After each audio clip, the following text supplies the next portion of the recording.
Hello, and welcome to the Love Your Work Life podcast. I'm your host, Elissa Shuck.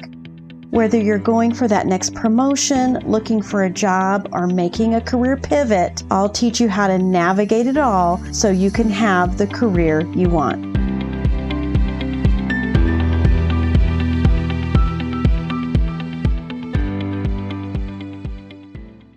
This is Love Your Work Life, episode 117.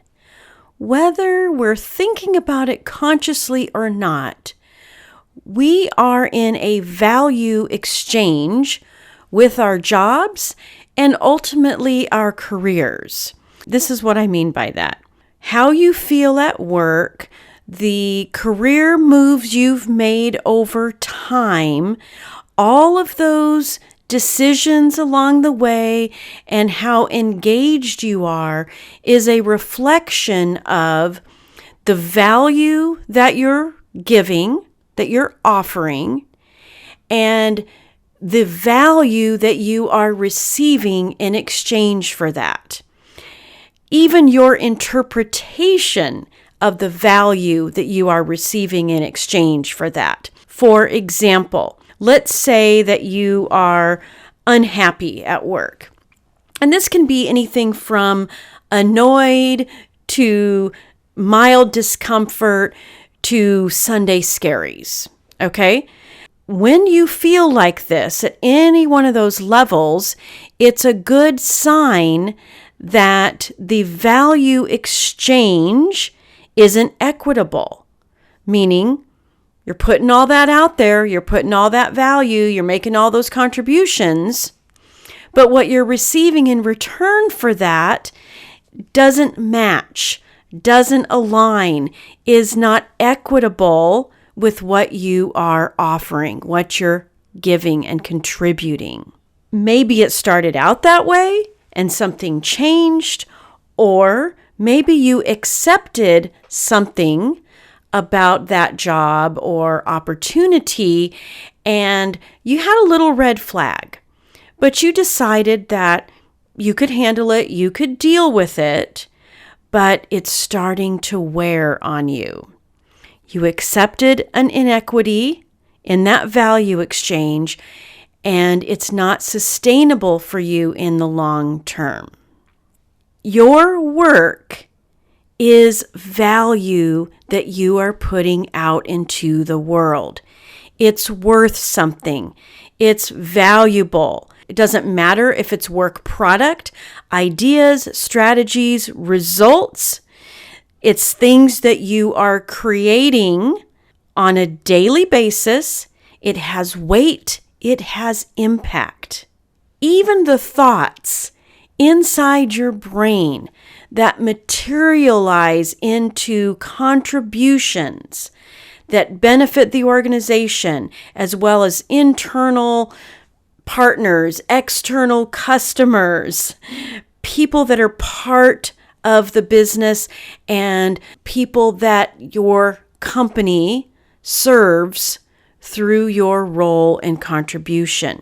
It's important to note this back and forth, this value exchange, what you're offering and what you're receiving is in the form of both tangible and intangible value.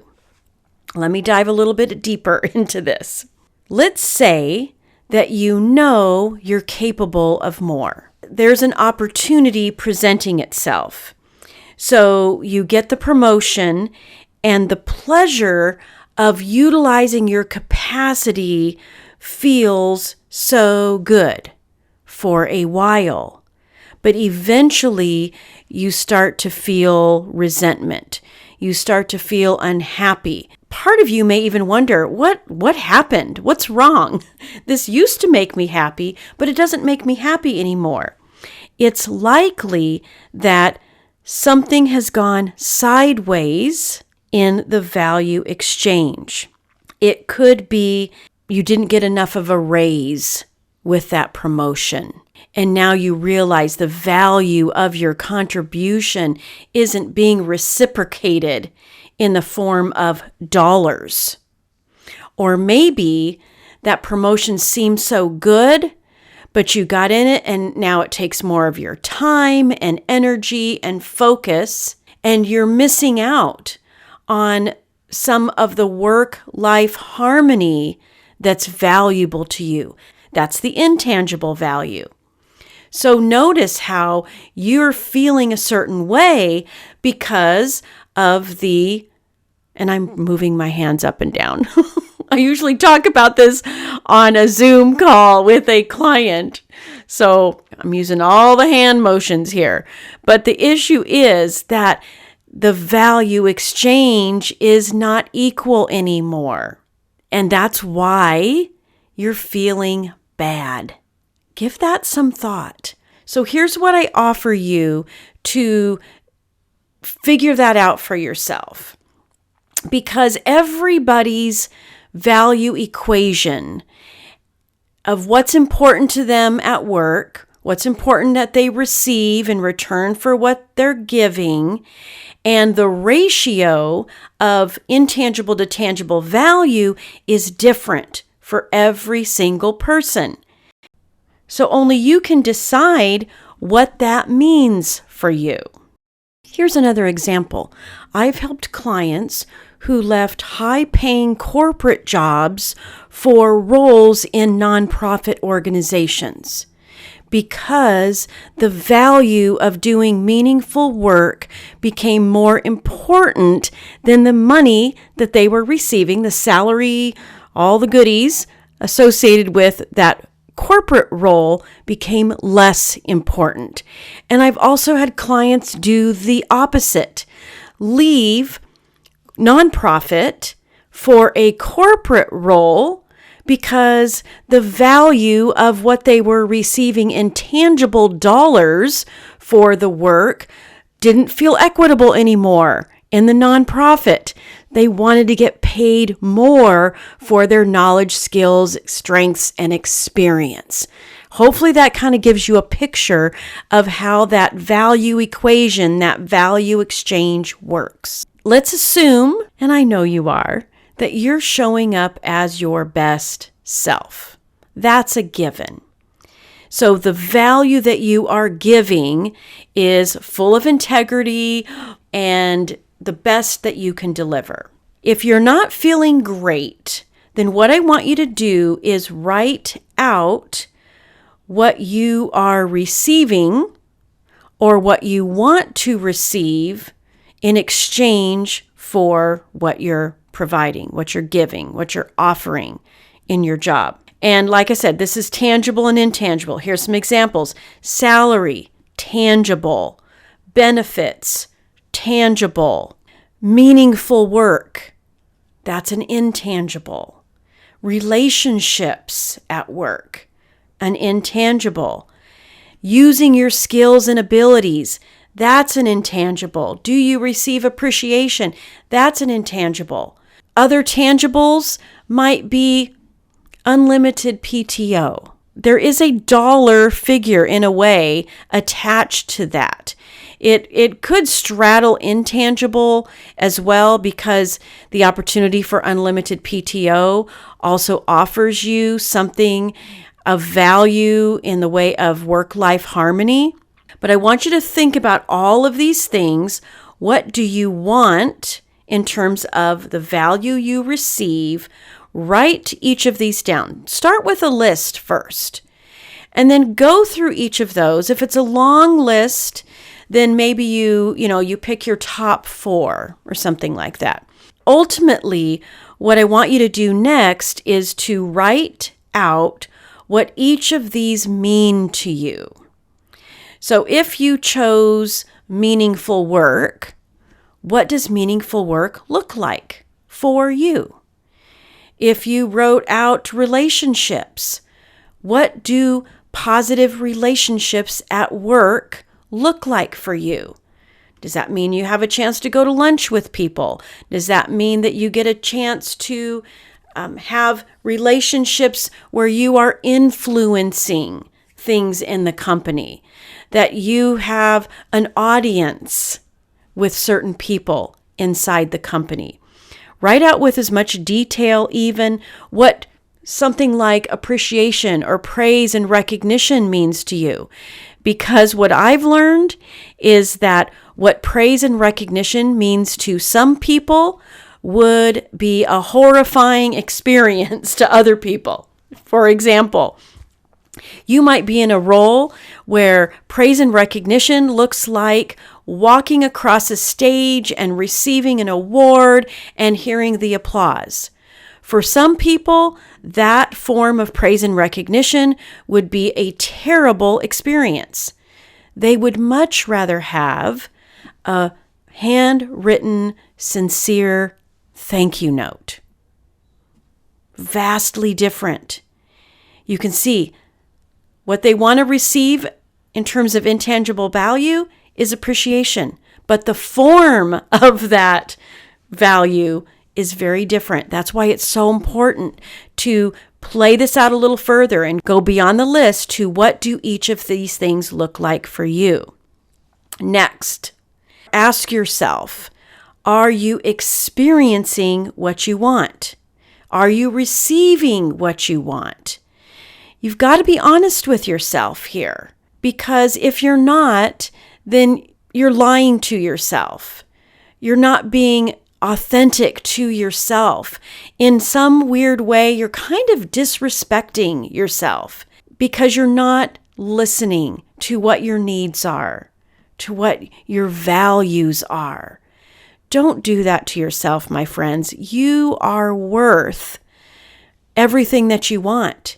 And it's okay to give yourself permission to want what you want. But you've got to be aware of it and you've got to articulate it for yourself so that you have clarity around that. Because without clarity, you're just going to be in this weird soup of cloudy mediocrity, accepting whatever is being served up and being unhappy the whole way through. So don't do that. Now that you've got your list of what you want to receive, now that you know what those mean to you, what does it look like, and whether or not you are receiving that or experiencing that, what are your thoughts about what's happening? What is the story that you're telling yourself about what you're getting or not getting?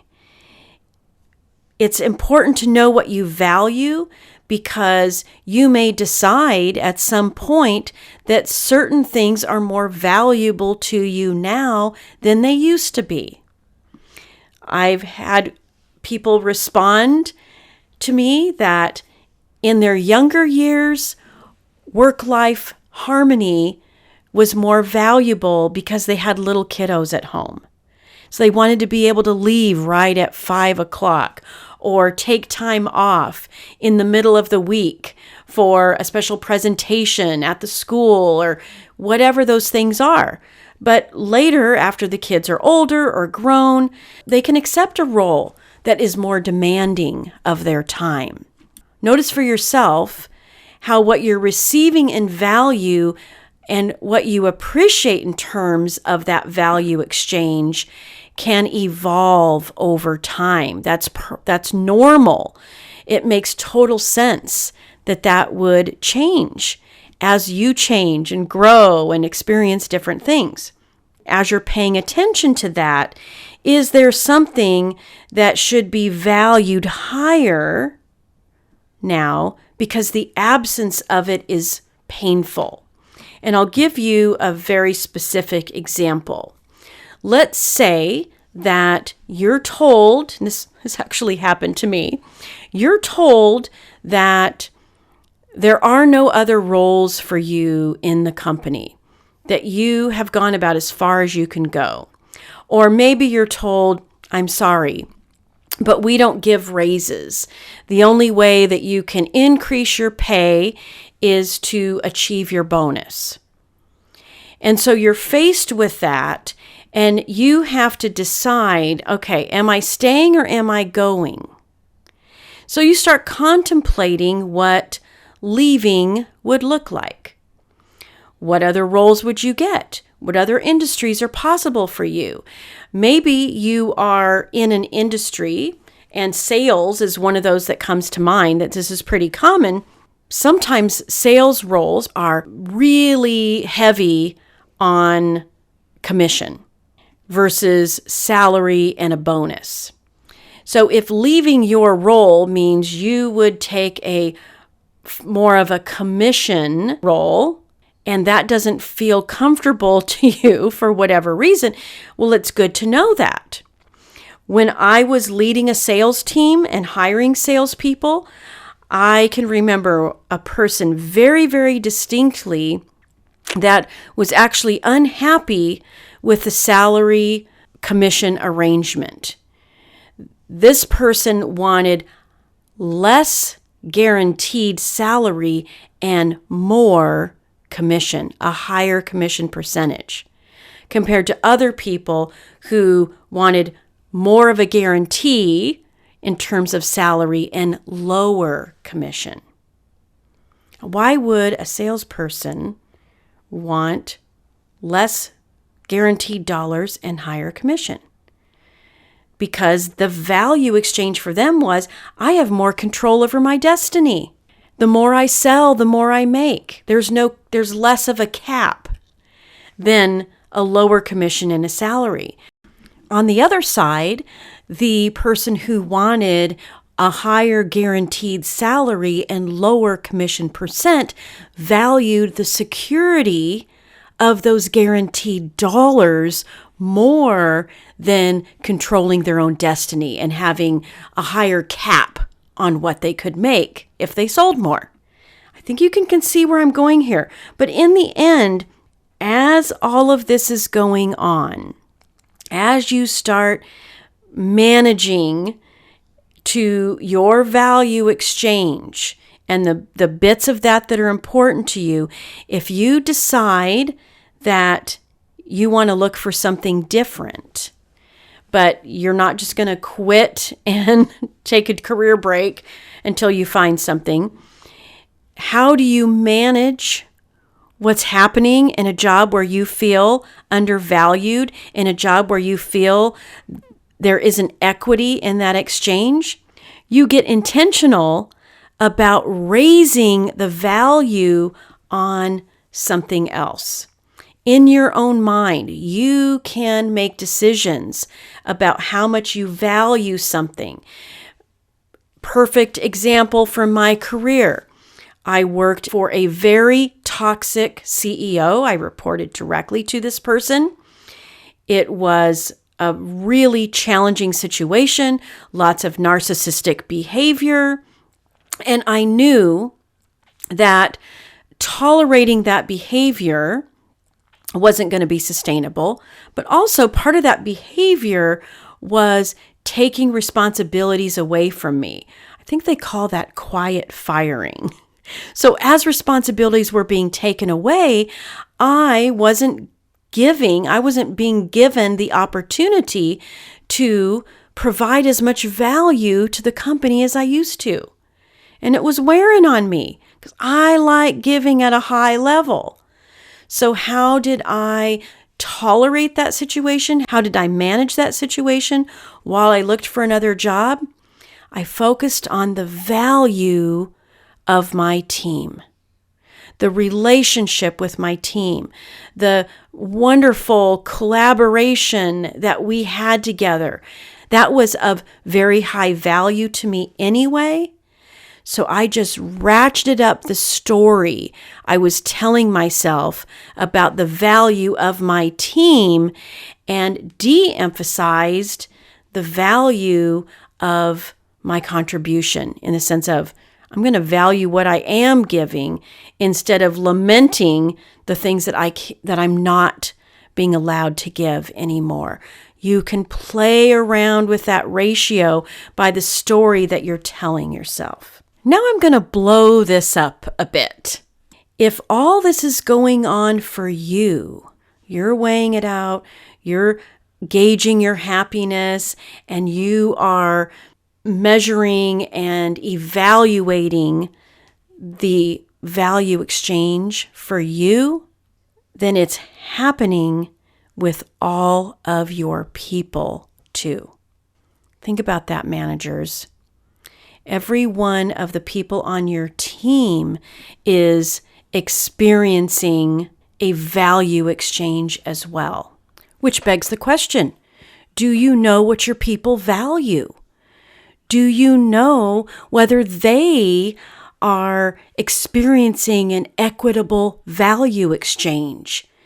Do you know what's important to them in terms of tangible and intangible value? Imagine if you did. Let's say you notice someone on your team who is unhappy, distracted, or disengaged in some way. Is it possible that there's something going sideways for them in the value exchange? Yes, absolutely. And it's your opportunity as a leader to uncover that.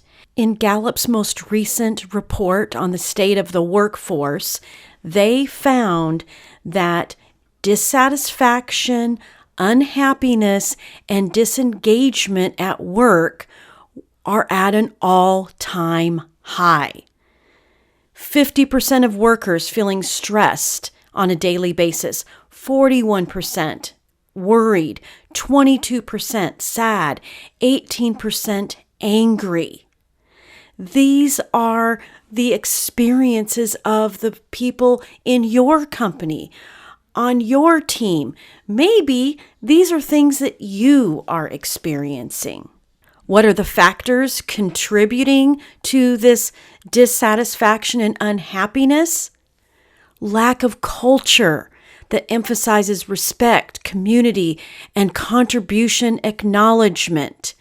Unfair treatment, like being mistreated by coworkers or inconsistent compensation, and other things like unmanageable workloads, unclear communication from managers, lack of manager support, and time pressures or being asked to do more with less.